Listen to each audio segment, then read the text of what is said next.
Did you know that 420,000 of dumpling consumed every day in Taiwan?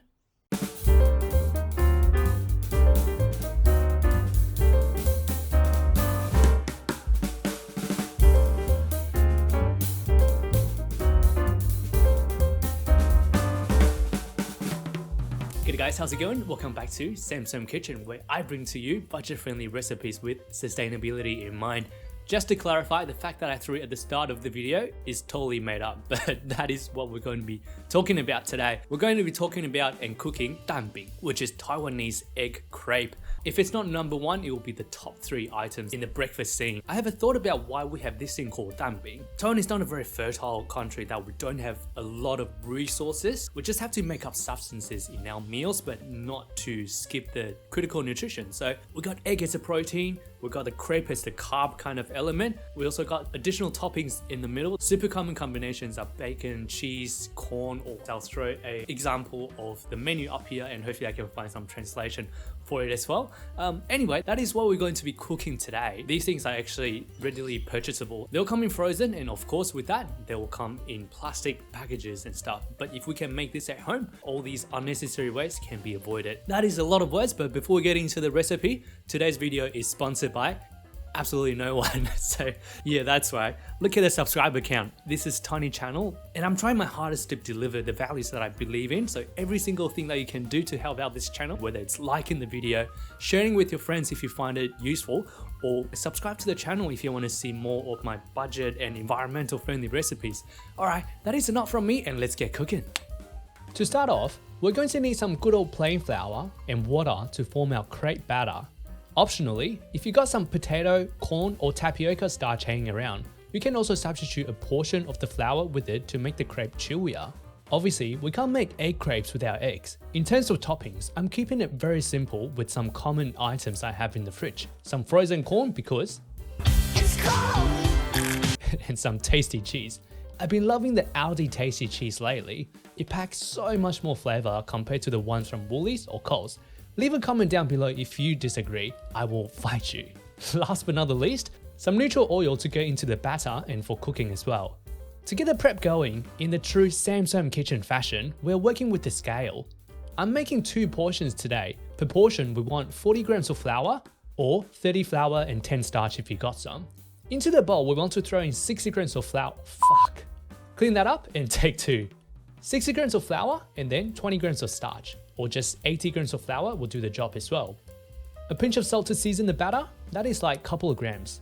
Now grab a whiskey whisk to give it a mixy mix to combine all of the dry ingredients. And then in the batter we want 1.2 part of water, which is 80 by 1.2 equals to 96 grams. Add in about 10 grams of oil to lube it all up so it cooks up more crispy.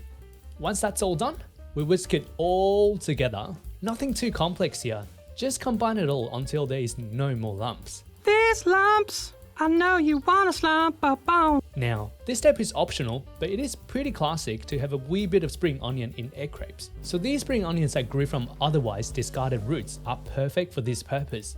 And the best part about it is these are 100% free. Chop them into even workable lengths and do a fine chop into the batter, and we just mix it all through. The final consistency should be something like this or even a touch thinner, and you'll see what I mean in a bit. Now our batter is all made up, we can move over to the stove and get cooking. A wide base pan on medium to low heat. Drizzle of neutral oil to coat the bottom of the pan. Spread the oil out to make sure there is no dry spot left, so nothing sticks. Once the pan is up to temperature, we can pour in 1 portion of our batter. Try to spread it out a bit, and this is why I said earlier that the batter can be even thinner. The crepe should only take a couple of minutes to cook. You can tell by the change of color that the crepe is cooking through. Flip the crepe over when the top is almost set. And then we crack an egg in right on top of the crepe. Break the egg up so it cooks a little bit faster. When the egg is about half done, flip it over for roughly 10 seconds to get the egg mostly cooked through. Flip it back over and you can see there's no more runny eggs. Next, we add in our corn and cheese, or whatever topping that you fancy. Fold 1/3 of the crepe towards the center, and then over again to fold it all up. Have the seam side down for a good 10 seconds so it won't just flip right open when we turn it over. And that's it. Onto the chopping board, cut the egg crepe in half and into about 2 to 3 cm wide sections.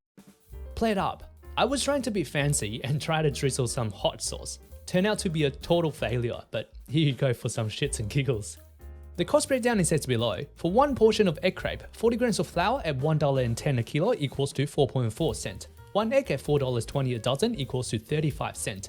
Bit of corn and cheese, let's say about 20 cents. Here, one serve of homemade egg crepe comes to 59.4 cents. Alright, and there we have it. That is our蛋饼or Taiwanese egg crepe done right here. I'm going to dig in and just let you know how my version turned out to be.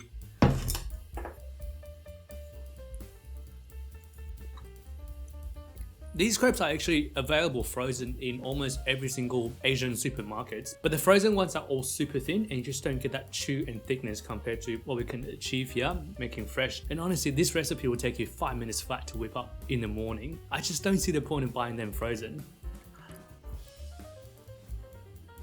This is actually the first time I'm making it and I'm super stoked with the result. Alright, that is all from me. Thank you so much for tuning in. If you enjoyed the video, give it a like. If you learned something, if you want to see more, subscribe to the channel. I have a video coming up every 2 weeks roughly. Thank you so much and I will see you in the next video.